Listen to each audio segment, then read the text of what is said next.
Our focus today is Iran. Welcome to Mensch Life TV, and I'm Doris Epstein. We have with us Professor Aurel Braun, an international political science professor from the University of Toronto, and Reza Kahlili, who will be speaking to us via Skype, disguised. He's disguised because during the 80s and 90s, he was a spy for the CIA, at the same time a member of the Revolutionary Guards. Today, he's safe in the United States with his family, and he teaches at the U.S. Department of Defense's Joint Counterintelligence Training Academy. Reza, welcome. I'm so pleased that you're here, and I'm holding up your book, too. It's about his experiences. It's an award-winning book, A Time to Betray. But first of all, Reza, why did you join the Revolutionary Guards in the first place? Well, first, thanks so much for having me. You see, as I've explained and detailed out in the book, I came to U.S. in the early 70s to continue my education. And by the time I graduated, the Islamic Revolution had taken place in Iran. And you became a computer expert, right? Yes, and though it wasn't an Islamic movement, it was an uprising for political freedom and freedom of speech and participation of all political parties, which in itself, it has, there's a lot of details. It just didn't happen like that, and Shah was overthrown. The Soviet Union played a major part, President Carter played a major part, and so did the Europeans. But nonetheless, I went back after my graduation. The revolution had already taken place. And so I was hopeful that there's going to be total political freedom. And at that time, my childhood friend was in the newly formed Revolutionary Guards. He asked me to join and help them with my education, with the infrastructure. And so I did. And the mission of the Guards at that time, which was formed from regular neighborhood boys, was to protect the country and provide for the poor. So I thought that I would serve my country. But then obviously soon after that, months down the road, I realized that a radical minority was taking hold of the power and driving Iran towards the abyss. And at what point did you decide that you had enough and you couldn't stand it, as you described it very well in your book, and you connected with the CIA? For how many years did you lead a double life?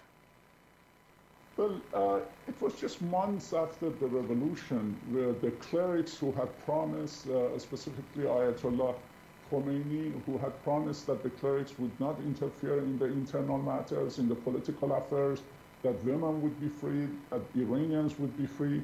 Unfortunately, they consolidated power. They mass executed hundreds of the former military. They suppressed women, forced women to adhere to Islamic hijab. They dragged boys and girls out of universities, high schools, and took them to Evin prison, where they raped them before execution.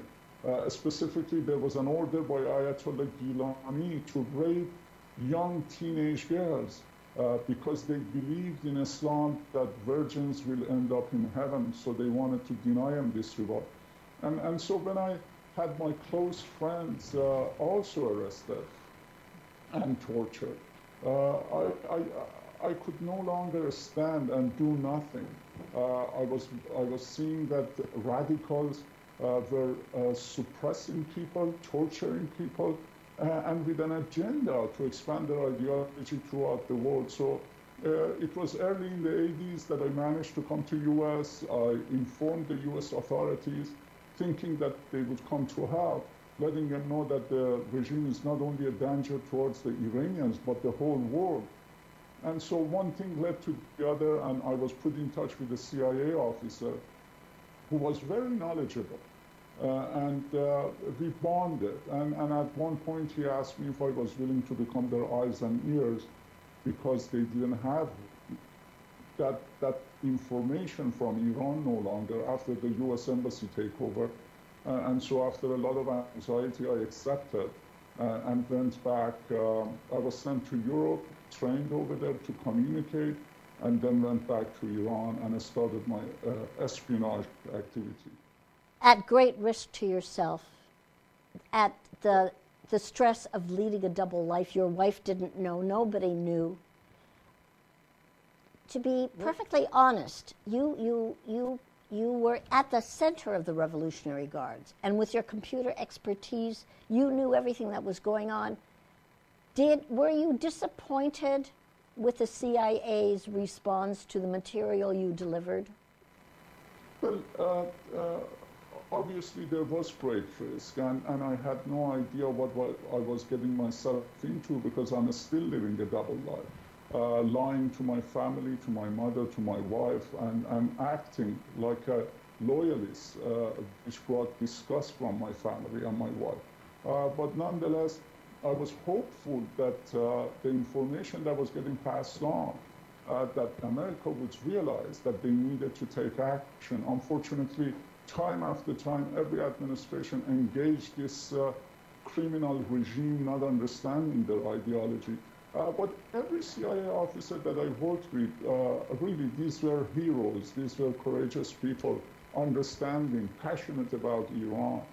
And I think once the information would go up and go to each U.S. administration, then a political decision was made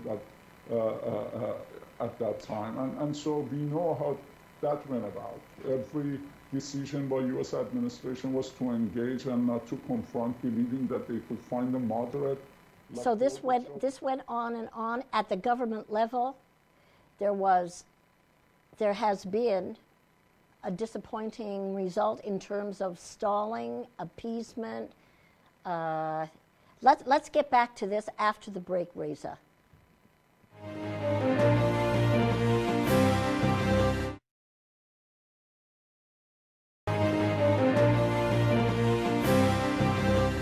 Iran today.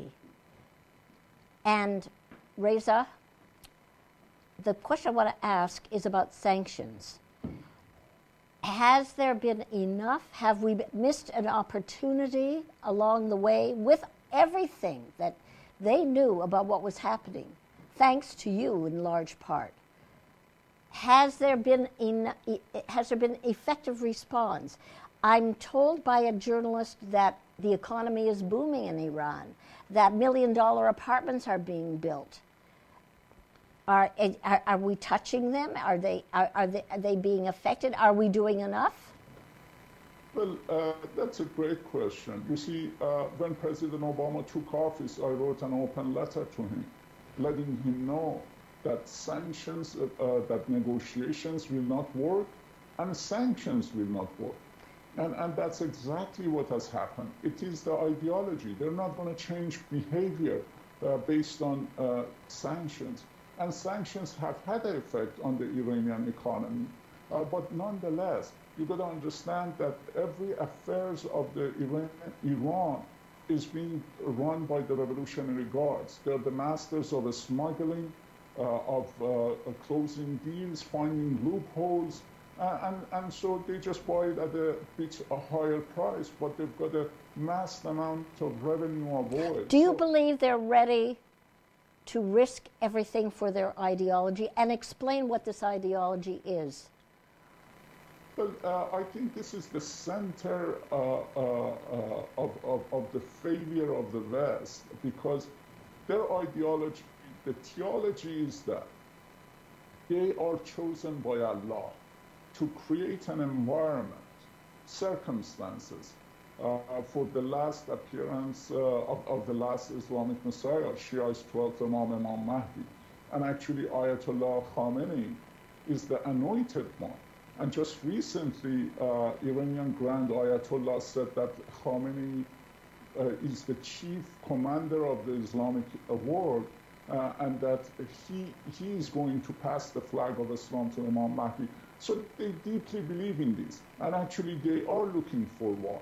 And one important aspect of this ideology is that in order to create that environment, Israel has to be destroyed.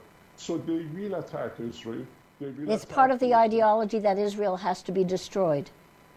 Yes, as I revealed in the secret documentary, The Coming is Upon Us, which is on my website, atimetoBetray.com, the main trigger in this Shiaism, in this theology of Shiaism and the 12 verse, Israel must be destroyed and Imam Mahdi will come. That will guarantee the coming of Imam Mahdi. And that's why it's so dangerous to give time to this regime to arm itself with a nuclear bomb. In an article in the Washington Times titled "The Coming War in Iran" that you wrote, you claim that Iran's leaders are preparing for war and soon. This would include attacking Israel and the United States. Could you comment on that? Yes, actually I put that out before the negotiations, the final negotiations that went on. You see, they have prepared to attack every U.S. military base in the Middle East, to attack Israel first, and they have put their missiles in underground missile silos across Iran. It's going to be very difficult to stop such barrage of missiles because we won't know where it's coming from.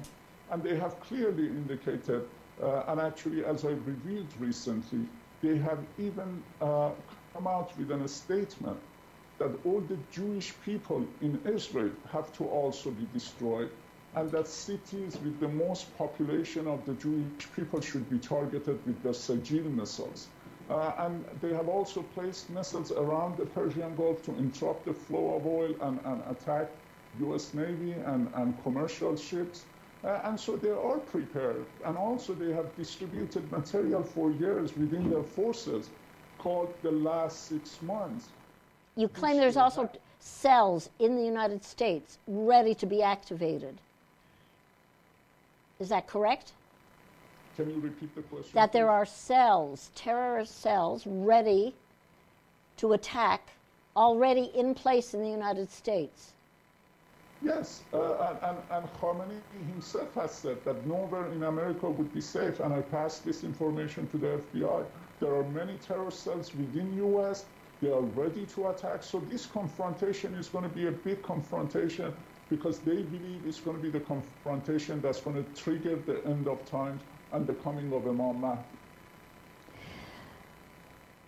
Then what's the solution? What should we be doing? You say bombing Iran into the Stone Age is not the answer. The focus of any war must be the Iranian Guards and the militia, the military militia in Iran.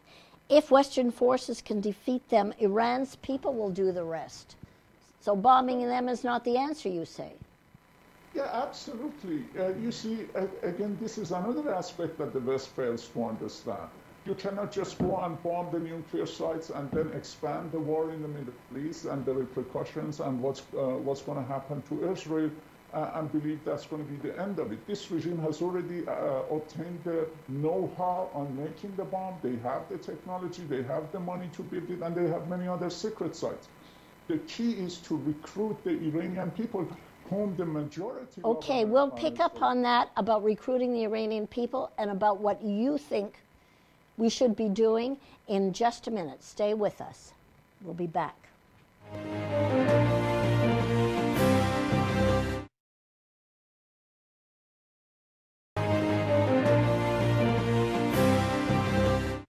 Iran with Reza Kahlili. And Reza, I'm going to read again your quote that bombing Iran into the Stone Age is not the answer. The focus of any war must be the Revolutionary Guards and their militia. So what is the solution? Well, you see, first of all, we missed the golden opportunity in 2009 when millions took to the street shouting down with the Islamic regime, and President Obama turned his back on the Iranian people along with the Western nations in hopes of negotiating with the regime over the nuclear issue. But that's behind us, unfortunately. They could have changed this regime without firing a single bullet. Right now, immediately, we have to establish a channel of communication with the Iranian people and let them know what's going on, inform them, and provide them technology where they can communicate with the outside world without the repercussion of arrest and torture, and then unify them. And also support the Iranian dissidents outside to form a temporary government to lead the movement for the downfall of this regime. And in the end, if there is any attack, it should be only focused on the Revolutionary Guard bases and besieged bases. We know where each one of them are. And then at the same time announcing to the Iranian people that they are protected and they can come out to the streets to take their country back. Is that possible? Is that possible to surgically target the Iranian forces, to target the military, and leave the Iranian people unharmed? Is that realistic? Oh, absolutely. They've got huge bases where they keep their divisions, Revolutionary Guard divisions, the besieged platoons and divisions, where they used to suppress people. These are in outskirts of the city. Civilians will not be heard. It could be, they could be a strike. And therefore, we can stop them from any movement across Iran, allowing the Iranian people to come out and take back their country. But we should not attack the country as a whole, because the Iranian people are one of the most westernized nations in the region. They're our best friends. They love America. They love Israel. And it's going to be a great country, an ally in war against terrorism and in expanding freedom and democracy in the region. So we have to think about it seriously and understand how we can bring about regime change in Iran, because that's the only solution to this threat that is expanding worldwide. You don't think it'll be a repeat of Iraq? Well, and there shouldn't be any invasion. There can't be any invasion. Boots on the ground would be a big, big mistake. There will be many casualties, and it would be a catastrophe.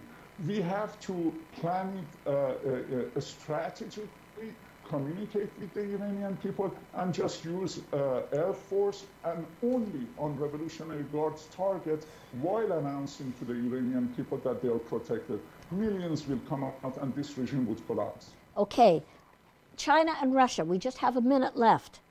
You say in your book that Chinese are providing military training for Guard members. Yes, from day one, the Russians were involved with the Revolutionary Guards, helping them with their intelligence apparatus, with torture methods, with the suppression of the Iranian people. And China, as I reported, and it is in the book, they were training Revolutionary Guard militants on their base in China, which got a reaction from George Shultz. Is the West turning their back on this information? Do they know? Do they want to know and do something about it? But U.S. has been very critical of China's involvement, but you see, it's been a soft critic because we want China as an ally, and that's been unfortunate. China is still supporting the regime in the suppression of people, and so does Russia. The same thing with Syria. So this is quite unfortunate, and we have to oppose the interference in these countries. Is Canada apparent in all of these transactions? Do you see Canada acting, and how? How can we intervene?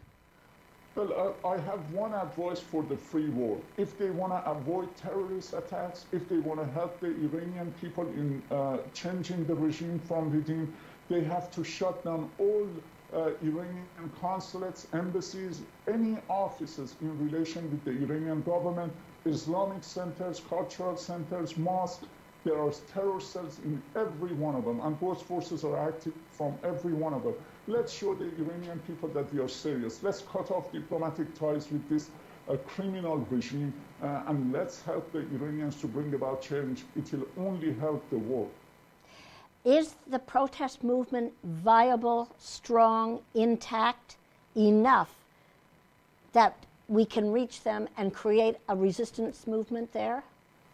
Well, you see, the majority of Iranian people really resent this regime, resent the ideology, and looking for an opportunity to come out. But they need our protection. They need a clear sign that we are no longer looking for negotiation and appeasement. And so it is fire under the ashes. All it needs is that a unified West to confront this regime and let the Iranian people know that we are behind them. It is intact. People are unsatisfied. They want regime change. And if we help them, they will achieve that. Reza, I thank you. I applaud your courage. We're going to be in touch with you over the coming months. And I appreciate your honesty and your contribution in this whole area. So I say goodbye for now, and I thank you. And we'll be back with Dr. Aurel Braun.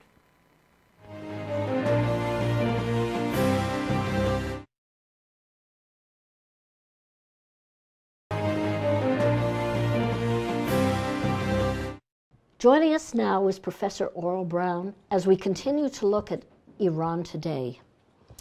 Professor Braun, you've said that Iran is not just Israel's problem, it's the world's problem. Absolutely, and I think this is what needs to be understood, that even though the current regime in Iran, and it is a genocidal regime that has stated very openly that one of its key purposes in life, in a sense, is to destroy the Jewish state.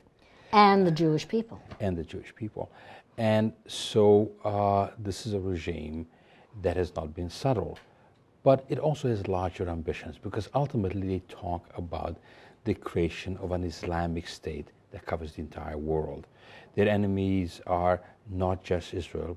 You remember that they call the United States the Great Satan. Their enemy is Christianity as well.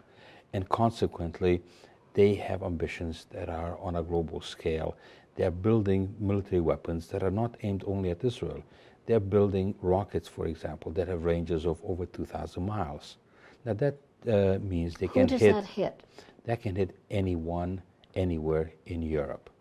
So the notion that they are just focusing on Israel is mistaken. And the Europeans in particular, but the world in general, ought to realize that they have a regime that has universalistic, unlimited goals, that lives in a kind of theological fantasy where it believes that success will bring further success to transform the world into their own image. And until they are able to do that in their own theology, and this is a very extremist interpretation of Islam, that of the regime in Iran, they are not going to view the world as acceptable. So Israel is the canary in the mine. And in that sense, the kind of destruction they propose for Israel is the type of destruction that would be aimed eventually at other entities, other states, if the regime is allowed to continue on its current path of acquiring nuclear weapons and the delivery system of those nuclear weapons. They really mean it. You know, or is it a bluff? It is impossible to say what is in the heart of anyone. But going historically at what dictatorships, what totalitarian systems have done in the past, what we have found historically is that those who say that they want to kill others usually mean it. Up until recently, Obama has been in favor of dialogue, dialogue, dialogue. Now he's joining in more rigorous sanctions. What is his position now? He said that if the sanctions don't work, I'm quoting, all options are on the table. So he's gone from dialogue to more and more sanctions to what? What is his position now? The spin in the White House is that this is a president who's very responsible, very cautious, measured, wants to try peaceful means, and then is prepared to do whatever is necessary. But the history of the Obama administration is one where the United States had tried to lead from behind. In other words, no leadership. If it had been just for Obama, we would still have Gaddafi in power. It was the French and the British who took the lead. And in the case of Syria, again, we see the Obama administration not doing anything. They're making some empty threats. They didn't react quickly. We saw the Obama administration during the Green Revolution in Iran, where they did not support where that the was the brave window people. of opportunity, wasn't It was it? a tremendous window of opportunity. That we missed. That we missed, and where many of the Iranian dissidents are extremely bitter at the United States, that they felt that this was a chance for the Obama administration, at the very least, verbally to come out and say these were illegitimate elections. These are people who are fighting a totalitarian theology. They deserve our support. And he stood back until it was too late. So what we see in the case of the Obama administration is that they do too little, they do it too late. It's an election year, and it seems to me it's far more of a cynical policy for re-election than a strategy for dealing with a genuine threat to the international system. And I think if we count on the Obama administration to solve the problem in Iran, we are not in good shape. It's conceivable they may surprise us, but in the 3.5 years that he has been in power, it has been at times luck, but not a strategy of the United States asserting principles of the United States, standing up to dictators. It has not been the way the Obama administration has behaved. And when you look at a lot of the people in his administration, they have done everything possible to undercut the possibility of a military option. Now, I want to stress... Are they still traumatized from Iraq? Are they scared the American people are going to be against any kind of intervention because of Iraq? It is natural for any country, any democracy, that you do not want war. And I want to emphasize that I would not like to see the military option used unless everything else has been exhausted. It is always a risky proposition. But the notion that you can just talk and that it is a substitute for the exercise of power in every single situation is not particularly realistic. United States is a superpower. It has certain responsibilities as the leader of the democratic world. It has alliances. It has responsibility to allies. And consequently, even though dialogue is something that is positive, there has to be a purpose for that dialogue. And there has to be teeth in the dealings. And there has to be the capacity and the willingness to use all means necessary. The willingness. Let's get back to that when we come back in just a moment.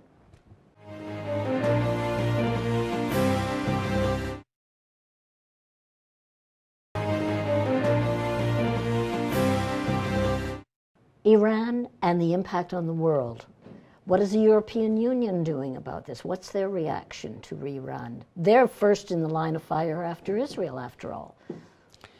This is what is interesting and also disturbing, that the Europeans ought to be the first to recognize just how major the Iranian threat is. It happened to them. It happened to them, and some of the Europeans do get it, but they are in Eastern Europe, not in Western Europe. And when I was visiting Eastern Europe, and I talked to some of the foreign ministers in Eastern Europe, they wanted to have an anti-ballistic missile defense, not because they believed that Russia was going to attack them, but they understood that Iran presented a threat. And this was a factor in the willingness, the eagerness of countries such as Romania and Poland and the Czech Republic to get anti-ballistic missile defenses, which incidentally, the Obama administration has watered down. The Bush administration was going to create an elaborate defense that was going to be vastly more effective. In order to please the Russians, the Obama administration has scaled that down very significantly. So the East European countries do get the picture because they had the experience of totalitarianism. They appreciate the fact that when you have regimes that have unlimited goals, they are profoundly dangerous. But the problem is Western Europe. Western Europe has become very cynical. They believe that they can buy their way out, they can talk their way out, they can infinitely count on somebody else to come to their rescue. And so you see countries such as France and Britain and Germany who do not do nearly enough about the Iranian threat, and they do not back a strong Israeli stance. They have a press in Britain, in Germany, that is very, very anti-Israel. They have hyped this up to make it appear that it's not Iran that is the threat, it's Israel that is the threat because it's willing to defend itself. So you have people such as Nobel Prize winner Günter Grass in Germany, who instead of being alive to the threat, the genocidal threat that Iran is presenting, blames Israel and claims that it is Israel and it's willing to defend itself that is the threat to international peace.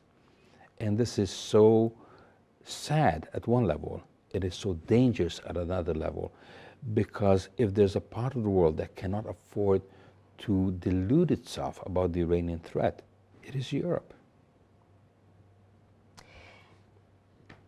You've said that the International Atomic Energy Agency has bent over backwards to provide excuses for Iran in the past. And then I see that the head of the agency was running for election in Egypt. Is there a connection, and has anything changed with the commission? There has been an improvement. While the commission was headed, the IAEA, by Mohammed al-Baradei, everything under his leadership in many ways was designed to try to give a positive explanation to all the steps taken by Iran to nuclearize. They talked about peaceful use of nuclear energy, that Iran just wanted to generate energy using nuclear power plants, which made absolutely no sense because they are awash in oil and natural gas. And so Mohammed al-Baradei was someone who in many ways acted as a smokescreen for the Iranian nuclear program. Since he left... Was he in cahoots with the regime, do you think? Or was it an ideological connection? I would suspect that it is an ideological connection in the sense that he was anti-Western and he certainly was extremely anti-Israel and remains so. And when you look at his platform, when he was trying to run for the president, he was not successful in Egypt. You could see that this is a man who was highly neutral on Israel, and he viewed Israel as a threat, not Iran as a threat. And therefore, anything that would damage Israel was something that at least did not bother him. But what is interesting is that this organization, which could hardly be accused of being pro-Israel or pro-Western, after Mohammed al-Baradei left, came to the conclusion that Iran was not complying, that Iran was doing everything possible to acquire the capacity to build nuclear weapons. So when you have such an agency coming out and saying, we are profoundly disturbed by what Iran is doing, we are unable to vouch for the program that they are conducting as far as nuclear materials are concerned, that this is a peaceful program, then the world ought to be alarmed, because when an organization that for so many years had basically kept reassuring us there is no problem, now is sounding the alarm bells, we need to pay attention. Poland and Russia and China are not part of the sanctions. In fact, they seem to be more and more creating their own alliance. What's going on with them vis-a-vis Iran? Both Russia and Iran have continued to undermine the capacity to employ sanctions.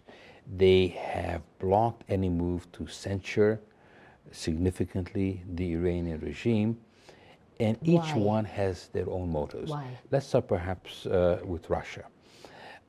In the case of Russia, you have a government that has become increasingly dictatorial and anti-Western. It is also a government that has this fantasy that they will have their superpower restored and that they will be able to have more influence in the Middle East. We've got to go for a break.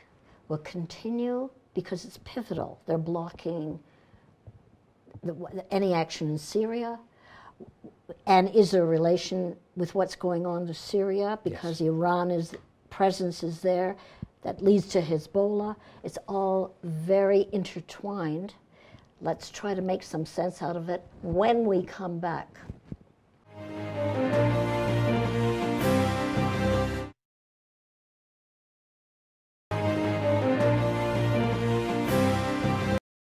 Russia and China, they're blocking sanctions. They seem to be cozying up to each other. How is that involving Iran and the whole Middle East, because they're blocking anything intervention in Syria? Well, let's start with Russia again, because at one level, one would think that the Russians would fear a nuclear threat from Iran. I mean, this is a regime that doesn't exactly like the Orthodox Church in Russia. It has been quiet about the Muslim minorities inside Russia, but that doesn't mean that they eventually do not want to see a profound change. And so one ought to wonder, why is Russia in many ways protecting the Iranian regime?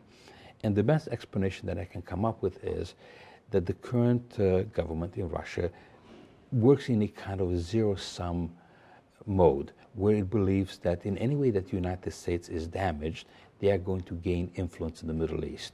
That if the United States is less influential in the Middle East, then Russia will be able to restore some of the old power that it had in the Middle East. And let's not forget that Russia has a close alliance with Syria. Russia has a naval base in Syria. Russia sells military armaments. It sells vast quantities of military armaments to Syria. Some of those weapons undoubtedly wind up with Hezbollah. Some of them may wind up with Iran as well. Russia also has powerful economic ties with Iran. It is Russia that sold the Bushehr nuclear reactors, supposedly for peaceful purposes, to Iran. And Russia also seems to be under the belief that even though they do not want to see a nuclear Iran, they could sort of at the last minute pull Iran back. And I think that is an awfully large gamble, and they're playing with fire. And I think it's a very short-sighted policy that does not recognize the reality that Russia is not a superpower. It's not going to become a superpower. It would be better for it to concentrate on reviving their economy, make it multidimensional, not just dependent on oil. Russia also believes that because they keep the tensions high, the price of oil rises. That helps their economy. In the long term, it doesn't. So there are a complex set of factors, but ultimately, I think it's very bad judgment on the part of the Putin government. And China? Now, in the case of China, it is largely about energy. They have a huge economy. It has been growing very rapidly. They need energy. They do not want to give up on energy supplies from Iran. They don't mind seeing the United States weakened, but China seems to be primarily focused on securing and ensuring the supply of energy. Again, it is short-sighted, because if the region becomes so volatile, if Iran should acquire nuclear weapons, China has Muslim minorities. There have been clashes inside China as well. Mm-hmm. And I think this is where the world really has to recognize that Iran is ultimately a threat to everyone. First, who are in the immediate region, and then those who are further away. Iran has long and large ambitions, and if they develop the capacity by having nuclear weapons to support those ambitions, then it's going to be so much more of a dangerous world. We have in place laws, international laws, to charge Iran with crimes against humanity. The Genocide Convention of 1948 charged on the basis of incitement to genocide, and with these threats against Israel and the Jews, it's a clear case of incitement to genocide. Why aren't we using this law? It's an excellent question, because there is the potential in international law to bring the Iranian leadership to trial on the charge of fomenting genocide. They're very open about it. When you listen to President Ahmadinejad speaking at the United Nations, to the applause of many countries, sadly, he talks about the elimination of the Zionist entity, by which he means Israel, eradicating that altogether, and this is advocacy of genocide. But the sad history of international law has been that it is applied selectively. Much of international law is directed at criticizing or ostracizing Israel. You have some of the worst examples of violations of international law in Iran, in Syria. You have a Council on Human Rights that completely ignored all of these dictatorships. They wake up to it after the fact. You had Libya as a member of the Council on Human Rights at the United Nations. It was elected by more than 150 countries. It tells you something about the perception of legality. There was a prize for Gaddafi, the Gaddafi International Prize for Human Rights, $250,000 prize that was given to Erdogan, the current head of Turkey, and to Hugo Chavez. Well, these are not people who are going to it's support so terrible you action. have to laugh. It would be laughable if it were not so dangerous for the international system. And this is why it is so difficult to enforce. But I think countries such as Canada have the chance to take the lead. We have taken the lead a number of times.